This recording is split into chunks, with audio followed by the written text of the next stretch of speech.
I don't know if you guys can hear me over the cicadas or not, but hey, Hey, we're just now getting warm enough for them to all come out here. wow. Yeah, I was just in Nashville and trying to get home. They were like all over my windshield. I mean, it's. I just keep looking out my window and looking at the plague and thinking, man, that's just biblical. Yeah, Tina told me her dog goes out in the morning. He eats his food in the kitchen, then goes out and has a second breakfast on cicadas. Yeah, Yeah, they're not too bad over here where I am. Not yet, anyway. well, that's good. It's the Yeah, plague here. yeah, it's crazy. I was in Green Hills and I rolled my windows down just to hear, and yeah, they were like, they're everywhere over there. It was Awesome. nuts. Yeah, yeah. Well, So we're you gonna got, have a good conversation today. well, we need to introduce Jonathan. Yeah, exactly. Jonathan Sanders is our video production. Um, is there anything after that? Specialist? He What are is we? our digital media specialist. He Thank does you. stuff in video and photography and helps with social and all kinds of stuff. So, Yeah, the term "jack of all trades" gets thrown around liberally. Yeah.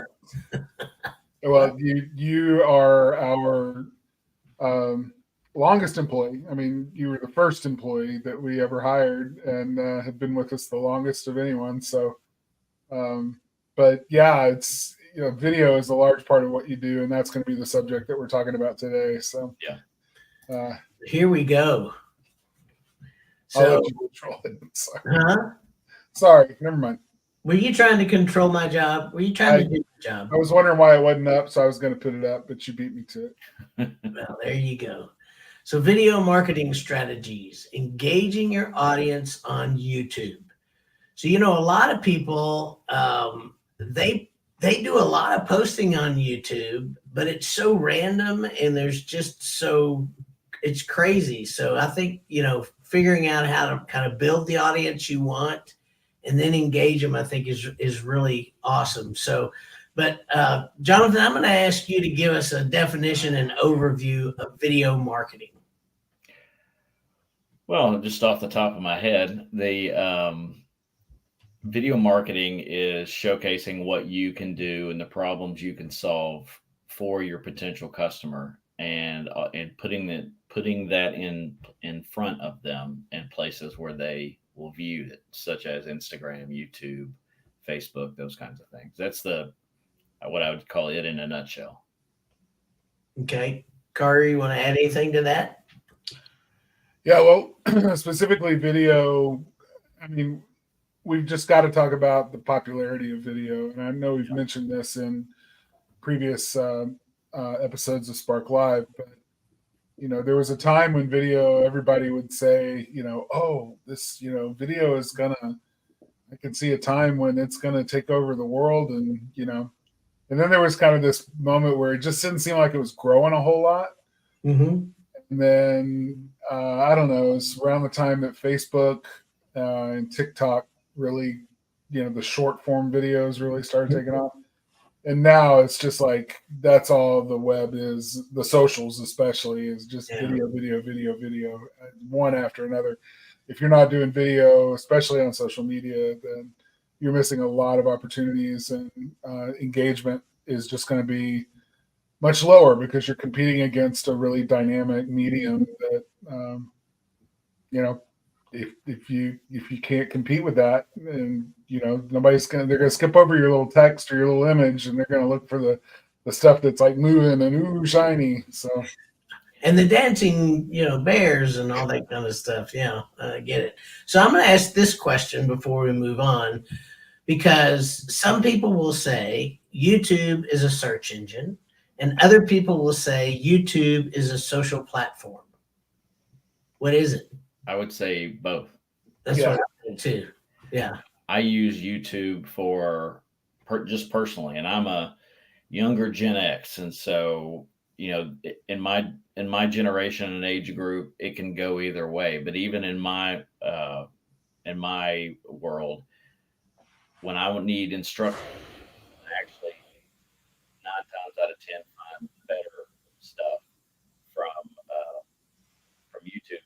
just straight Google search. Whenever I'm doing, when I want to recreate MTV from my youth, I go to YouTube and watch music videos. I mean, it's such a wide use. It can be used in so many different ways. People like to say YouTube's dead, and it's not dead for the small marketer, for sure. Yeah, I actually love YouTube. A couple of weeks ago, I was mowing my lawn, and I looked down, and it's like there's no grass coming out of this thing. And then I look behind me, and I'm like, I'm not cutting anything. So I turned the mower off, and I, raised it up and looked at it, and the belt came loose, and I'm like, oh my gosh. It's like 4 p.m, and I really need to get this done. Know it's going to mow the next day, and it's already like up to my ankles, past my ankles, and I got to get this done. So I took it to the garage and said, "Oh, I don't know. I have no idea how to fix this thing." And it was like, "Oh, I bet there's somebody on YouTube." So sure enough, I put in the brand, and I said, here's the brand I mow, and I need to know how do you fix the belt? How do you rewind the belt thing? And I mean, it was hard to do, just the strength that you had to have. Man, I had to do some like I'm like, I could go back to the gym and take some stuff. But yeah, and I had it done in about 30 minutes and back on the mower and finished. So that's what I love it for. Anything that I need to find out that I have no idea why this is happening, I go to YouTube. So it's a great place, but it's also a place where people go and find services. That's They right. want to know what does this service do? What is, what if somebody comes and does this thing, what are they going to be doing in my house? And they get to see that. So I think it's great. Well, take a look. Take a look. For example, clients we've done with one thing we like to do is get them demonstrating for our clients that work in chimney and hearth is how to light a pilot light. Yeah. They don't want to have to call. Customers do not want to have to call and say, "Hey, can you come light my pilot?" every time they want to do that. They much prefer to do it themselves. And that demonstration will not only display your expertise, but it also says, hey, these people were helpful. I'm going to call these people when I need something more advanced. No, that's absolutely right. I think that's great. So here's one of the things that I think is really, really important. So when if like as a marketing company, we have to set our clients' expectations. What are they going to actually get out of YouTube? But if you're doing it on your own, what should they expect from doing YouTube? Well, I can answer that really quickly. There's several different things. You shouldn't expect to go viral if you're a home service company. I don't even think I can name on one finger an example of a home service company that had a video that truly went viral. I've seen a lot of attempts and I've seen a lot of good ideas, but it's just not the kind of content that's created purely for entertainment value. And so I think you need to set the expectation that people are going to find you when they're doing a search for something related to, like, how do I do X? How do I do the following things? And those are all things that you can do for clients and you can show them and give them your expertise. So, I would say the tutorial or how-to videos where you're showing people how to DIY are probably going to be your best bet to bring attention to your brand. And you might think that that's counterintuitive. Like, why would I teach somebody how to do what I do? Then they don't need me.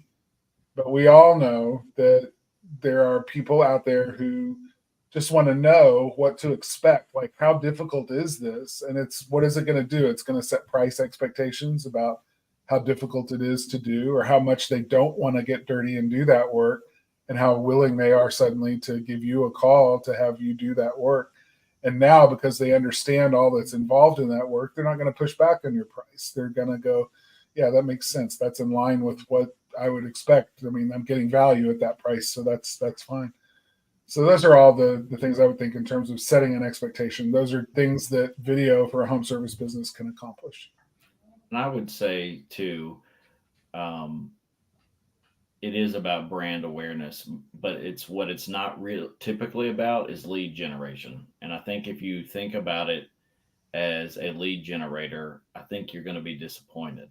But Mhm. if you look at it as somebody, as a vehicle for people to get to know not only who your company is, but who you are as whoever the face of your company is, whether it's you, the owner, whether it's a key employee, but whomever it is, um, letting the people in that would use your service get to know who you are. That's where when you can view it as a success, not as bringing in calls. Yeah, no, I totally agree with that. And I'm going to take a minute. You guys that are tuning in, if you guys could give us a thumbs up, a heart, that would be awesome.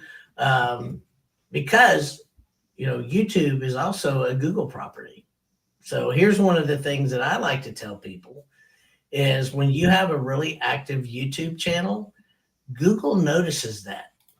I mean, there is just something about, Google having those properties. And so if they're related, it's all good. Anything you can do on Google and give Google a little juju juice, then, that's always a good thing. Hey, Chris Miller, it's nice to see you here. Thanks for the thumbs up. Really appreciate that. But I think that's another thing that I expect is it does help you in the Google verse, if you will, when you have a really good channel. Now, I'm not going to say if you go in there and put one thing in, every 6 months, it's probably not going to help you. But if you have an active channel and really working at things, I think that's different. Well, before we move on, let's talk about, because I mean, right now we've just talked about YouTube as a Google property and all of that, but there are definitely other places where video makes a lot of sense for businesses to be. Facebook immediately comes to mind. It's a great place for video for businesses. TikTok, I've seen a lot of businesses have success there. Yeah, I'm less familiar with the TikTok strategy than I am with Google and Facebook. But what I'm curious, John, what are your thoughts about posting to, like, having a multi-platform approach to that marketing so that you're putting video in multiple places? Is that helpful? I would say so, and I'd also say that you can't the surefire way to not get a lot of traction across the board would be to post the exact same thing on every channel. And so different thing like TikTok is probably got a different audience than say even Instagram Reels or Facebook Reels. And so you want to craft a strategy for each one. And one of the ways that you can help yourself, like in this case, if you're, let's say we wanted to market this video we're doing right now, there are certain AI tools that can help you chop that up into video that is helpful across multiple platforms. So in this case, this longer form interview video would work great on YouTube, but would go horribly on TikTok. No one's going to watch it. However, by chopping it up into topics and into shorter segments, I'd say no more than 90 seconds, but probably 60 is a much better. 60 seconds is probably a better, if you can fit it in there, and getting that posted. Those are the things that if it's a topic, especially that people are searching for, you can do very well that way.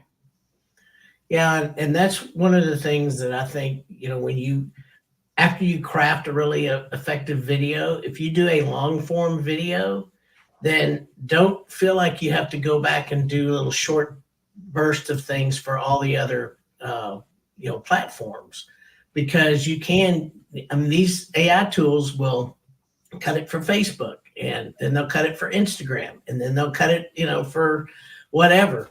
And it really lends itself really well, because you do it one time, and even though the content is related, it's not exact. Right. And that's the beauty of it. I mean, it's not like You don't reuse the content in everywhere. You're just putting different things on the different places. So I think that's really important. Luke Curley's in the house. Mike Ellis is here. Thanks, guys. Really appreciate y'all being here. That's fantastic. So let's talk about crafting an effective video some effective video content. All right, I'm going to go first. All right, because here's one of the things that we run into when we go on shoots is people say, "Oh, do you have a script for me?" Well, no, I don't have a script. Now, if you were an actor or if we had something that we were actually scripting out and doing a commercial or something like that, absolutely you want a script. But when you're running and gunning, and what that means is you're actually following people doing work, okay? There is no script, because what you're doing is you're actually getting the job done at that place, so you're wanting the real thing. And so the other thing I find, if you sit down and do an interview with people who are very well versed in what they know, if you script them, it messes them up, because they're trying to read what you've put, something that they've written or you've written down.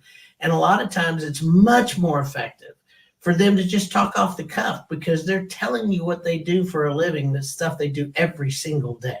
Yeah, we're not trying to recreate this old house, Exactly. Leave the scripts and the well staged, progression of a project for the Bob Vilas of the world and the like, because it's a very difficult thing to do, and it's a whole different talent set than So yeah, I agree. I think it's a format choice, but it's one that will serve you pretty well.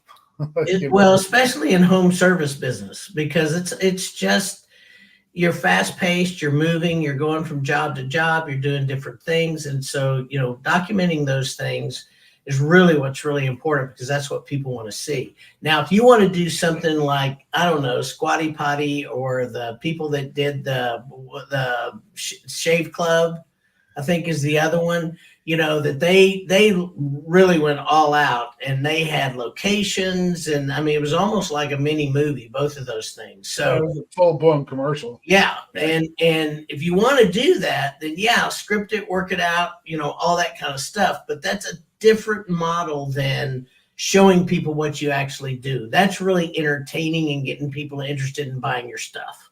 Right. As opposed to, a service that you do.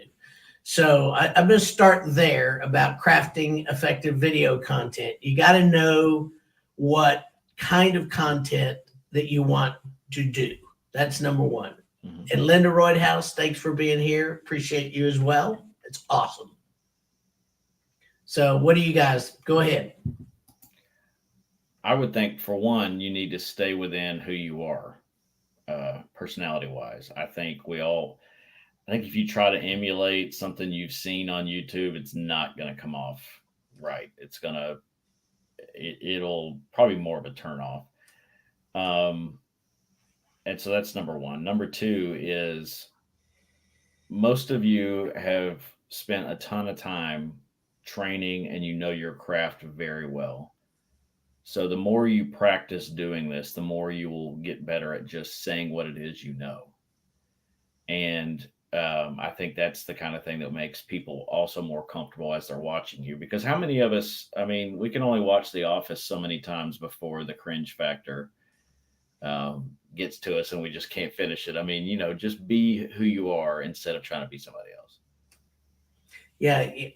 This morning on Good Morning America, I'm trying to think of her first name, but Coolidge is her last name, Jennifer Coolidge. Oh, yeah. Did a commencement speech, and they showed part of the commencement speech. And what she said is, when she would go in on an audition and try to be anybody else but her, she got turned down every time. And what she realized, what people wanted was her, the authentic her. So go out and be the authentic you, because that is what people are looking for. And I think that alone is a huge lesson. Yeah. When we do video, don't try to be somebody you're not. Just be you. That's true. You're good enough. I agree. I would also say be the best version of you, right? So, maybe in other words, if you are like me and Taylor and you like to ramble and you talk a lot, I'll speak for myself especially. Um, you know, tighten it up. Figure out exactly what the goal is of your video. Know exactly what it is you want to be able to present to people, and quickly get into it. Right. I mean, you don't have to do some fancy scripted anything, but you got to quickly communicate what it is that you're there to do. And so that's important, to keep in mind. So be yourself, but be the best version of yourself that you can be, relating to the kind of content that you're trying to produce.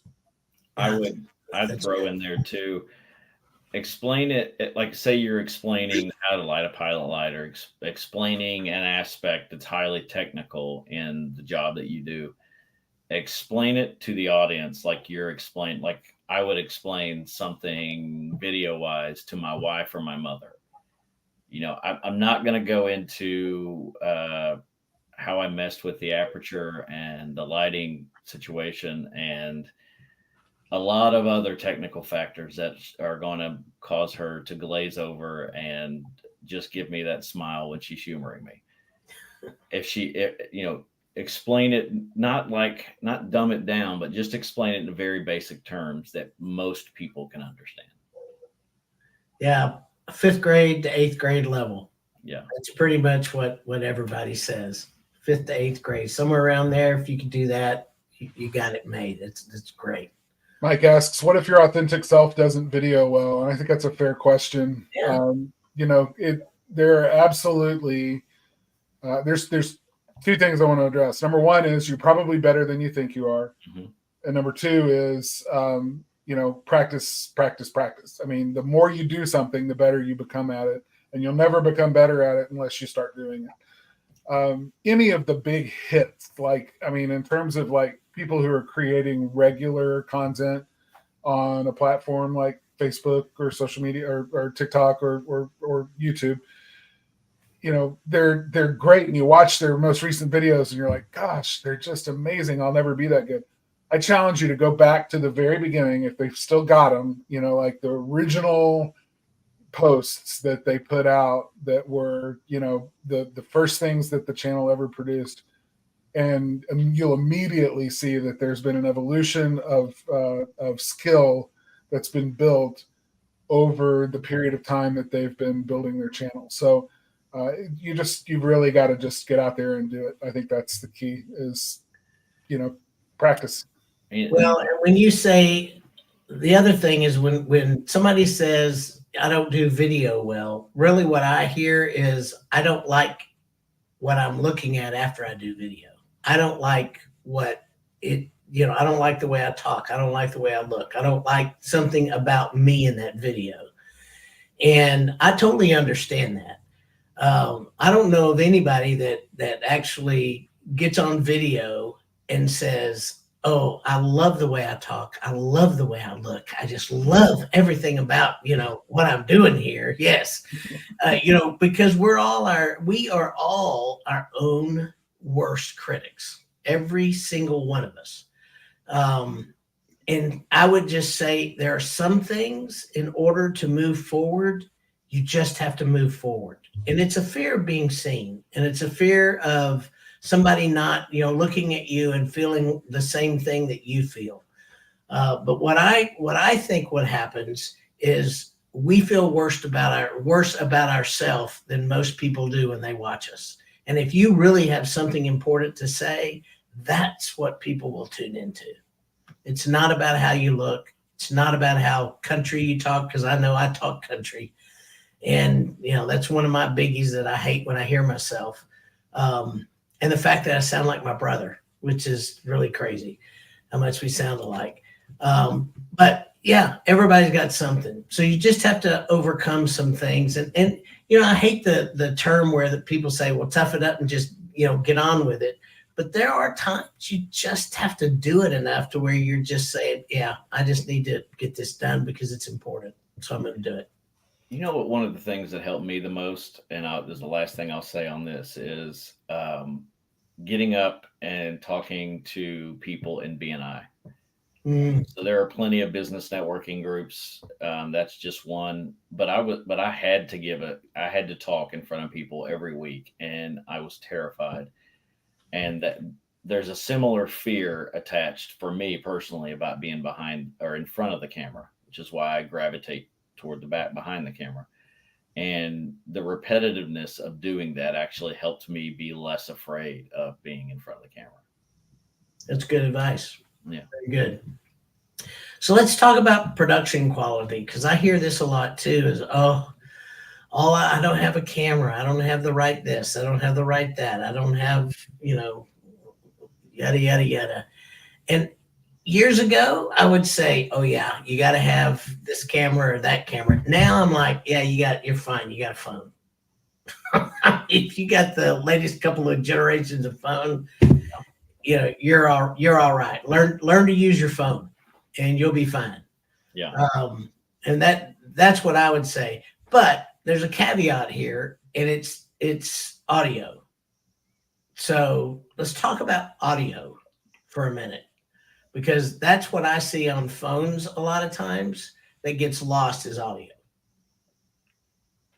Well, I would say, and Carter, I'd love to get your opinion too on this, but what I find is if there's not a lot of wind, if you don't have a lot going on around you, you can, especially in enclosed spaces like in a house where you're displaying something, you can get by with a lot of just your onboard camera. A lot of times, where you might want to get something external, and they make a lot of really good, really inexpensive mics that will plug right into your phone, is outside. Say you're up on a chimney, or you're out by an HVAC unit and there's a lot of noise going on. It can really help to have that external mic. You can clip them to there's wireless ones that you can clip it to your shirt, and then it's plugged into your phone and no one ever sees that. I mean, they can see the thing clipped to your shirt, but that's about it. Those are really simple because they're just plug and play.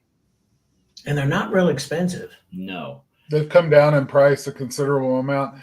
Yeah, I agree. I think if you're in a quiet room, a small office or a small bedroom, or even your living room with no other distractions or noises, then you're probably fine to get acceptable audio directly from your phone. But almost any other application outdoors, if you're more than, say, 5 feet away from your phone, you're definitely going to benefit from having a microphone as an accessory to capture better audio. Absolutely. The closer the microphone is to you, the better the quality of the audio. So the further, if you're relying on your phone microphones, the further that microphone is away from you, or the more other noise that's impinging on the environment, the more those microphones are going to have a hard time picking you up clearly and distinguishing you from the background noise. And you're just not going to end up with something that you're happy with. So, $30 will go a long way towards solving the audio issue. Well, and also if you're one caveat to the being inside is if you're in a warehouse, there's going to be so much echo there that you're going to want a mic. If you're in a carpeted living room, that's where you might really be okay, or inside your truck or something like that. Yeah. Cars are a great place. I mean, your onboard microphone on your phone is probably going to be just fine for, right. If you're sitting in your car. Right. Yeah. And the only other thing I want to say about production quality, especially if you're in a business where you have, this is what it looked like before and you fix it, and now this is what it looks like after. Make sure you take the video or take the photos or whatever from the same vantage point, because people a lot of times they're not with you, and so they don't see that what direction you're coming from. But I've been told that, and I've even got pictures that people say this is a before and after, and I look at it and go, it doesn't look like it's a before and after, because it's from totally different vantage points. Right. It looks totally different. So just make sure that if you do before and afters, get from the same vantage point, whether it's video or a photo. Well, in some cases, use some gaffer's tape commonly referred to as painter's tape, I guess, too, and put it down on the ground somewhere, wherever you're taking the before picture, and just go back to it. Yeah. Shoot that afterward. Yeah. It's great advice. Probably got that from you, didn't I? Yeah. That's why it's great advice. Content ideas and strategies. You know, I mean, we say it a lot, but they ask you answer. I mean, just answer the questions that you get all the time. Yeah. The frequently asked questions that you've gotten since day one that you started your business. You know what those questions are. You hear them all the time. In fact, you may have forgotten the questions because you're in the habit of answering them before they get asked, right? I mean, that's how proficient we become at anticipating those frequently asked questions, and we forget that they get asked a lot. But pay attention to the questions that you get asked. Any one of those questions could make a great subject for a video. Yeah. And I would say this too. There's so much industrial speak that happens that I see sometimes people that I feel like, wow, what they're really out to do is impress everybody with their knowledge. People don't care about you being impressive with your knowledge. They care about whether you know what you're talking about and can fix their problem. Yeah. So make sure they understand that. Also, I mean, there are lots of sources right in your business, especially if you've got someone that answers the phones for you, who is writing down, who's actually talking to the customers. One of the things that you can do is, what are the questions they're getting? That's the front line. That's who gets, when they're calling, that's the first person they start describing and pouring their heart out about what the problem is. What questions are they getting all the time? And then just answer those. I mean, you might get 6 months worth of topics right there. Yeah, no, that's good advice. Easily. Let's talk a little bit about targeting and budgeting. You know, this people say, you know, do I have to spend a lot of money and get a whole crew out here with lights and yada yada yada? It depends. You might want to do that depending on what you're wanting to do. But you know, if you're small, you work within your budget. That's my deal. Work within your budget. You know, if you want to do something big, then start pulling money out of your, you know, main account and put it in a, you know, a video. I do accounts. I was laughing at myself. I have 7 personal bank accounts and people laugh at me all the time, but that's what I do. I pull money out of this is going to go here and that's going to go there. And, you know, we have things that we're going to do with each one of those. So it's the same thing in a business. I mean, if there's something you really want to do, pull the money out and put it aside. Yeah. Yeah. Budgets are there is no right number to shoot for. It just depends on what you're trying to accomplish. And you can accomplish amazing things, just you and your phone on the job every day, videoing what you come across, the problems that you're solving, and how you're helping customers, you know, live the life they want. And you're not going to spend much of any money. It's just time. You know, it's the time that it takes to shoot the video, and then the time it takes to post it to the places that you want it to be visible to people. But even that can gain a lot of traction. And I've seen that gain traction with, you know, several thousand people that tune in to a plumber who just goes into people's homes and fixes really disgusting problems, because people like they're it's like the train wreck you can't look away from. They just are intrigued by it, and they will sit there and watch hours of it. So, you know, I mean, you don't have to spend a whole lot of money. The main thing though is targeting. Who are you looking to put your content in front of, and how do you get in front of them? There's some ways to be able to promote your content on these platforms that can help you put it in front of people that are likely to become your customers. Because ultimately, you don't want the guy who's like, you know, the gorophile who wants to, you know, look at the messes and the disgusting things because that's just what they enjoy doing as a hobby. That person may or may not ever become your customer. What you're looking for is the person who, you know, is actively looking to solve one of their problems and is wondering if it might be something that they could do on their own before they call you to hire you. And so those are the people you want to get in front of. So that's a big subject, like how to target, how to get in front of the right audience. Probably left better for another episode at some point to really talk about targeting, but it is a good idea to have that in mind, like who your audience is that you're creating that content for when you create it. And then Yeah. talk to those people. Yes. The video. Right. Yeah, exactly. That's what I was going to say. No matter whatever your target audience is, no matter what platform you're on, talk to that target audience. Even if only 5 people find you, they're the right 5. I mean, that's and so that goes back to expectations. People have this huge expectation of things. So here's the other thing I want to talk about that's not on here, but I think it's worthy of just mentioning. Each one of these platforms have algorithms, and the algorithms do different things. And I will tell you, I know Facebook, they're not showing you near the way they used to. They just don't do it. I don't know about Instagram and TikTok. I know TikTok shows you if you're interested in things. So you have to pick in the beginning all your interests, and then it shows you video after video. And the more videos you scroll through and spend time on, the more of those they show you. So, I understand that that's how theirs work. I'm not 100% sure how Instagram works. I don't know, Jonathan or Carter, if y'all know how that works. My experience is, well, I'll give you a great example.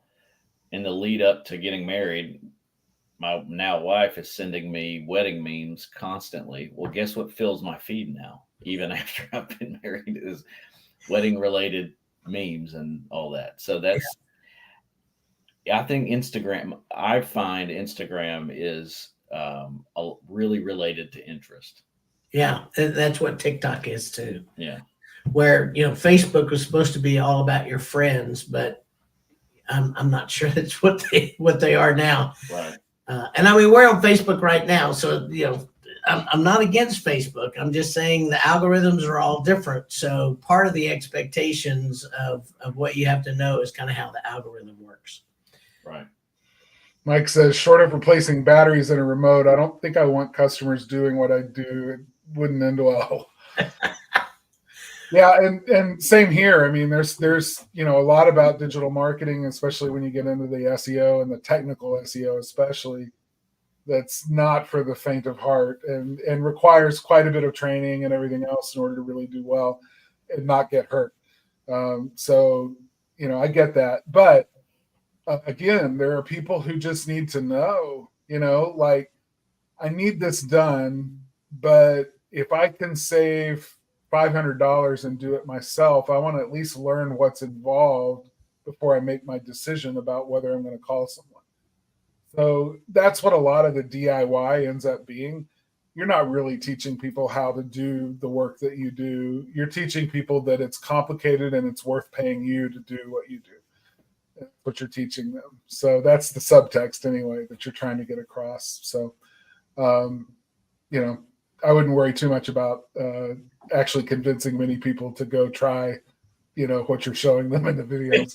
Right. Well, and the thing that happens is the first time that I took a class about mortar, I said, yeah, I'll never do this.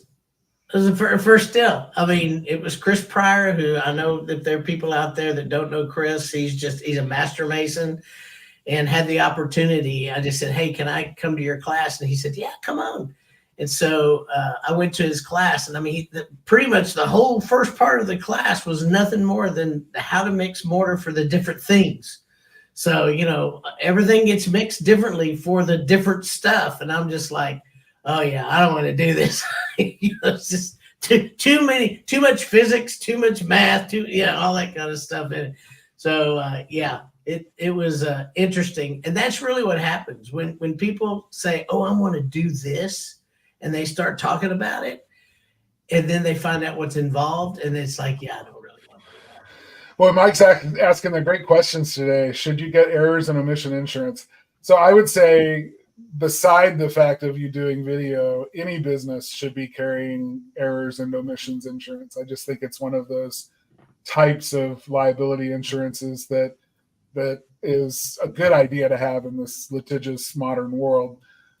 With regard to how that applies to your video content,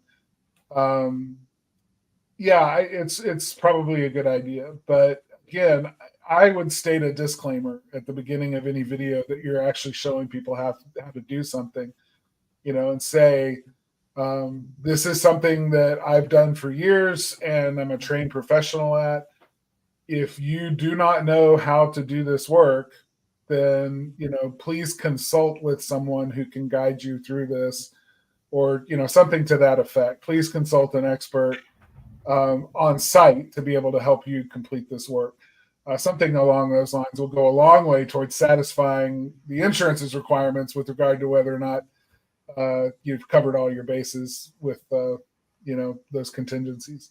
Yeah, and even with us, we have a regular errors and omission insurance policy, but we have a special policy that is about digital marketing. It's digital things. So if something goes wrong on an ad platform or something, and we cause harm to anybody, then we actually have insurance in place that would help us cover that. So that's kind of one of those things too, that you just have to see what you're doing and then kind of go from there. So, man, we went 42 minutes. We went long, but it was a good long. So, Jonathan, thanks so much for being with us. Really do appreciate it. Spark Live is also released as a podcast. It's on Spotify, iTunes, Google Play, Podvine, or your favorite player. And we're going to be back next week. And we're going to talk about knowing your audience. So there are some really good things that you can do to actually pinpoint your audience and really get to know your audience. So we're going to talk about those things. So that's it. We'll see you guys next week. Thanks. Bye, everyone.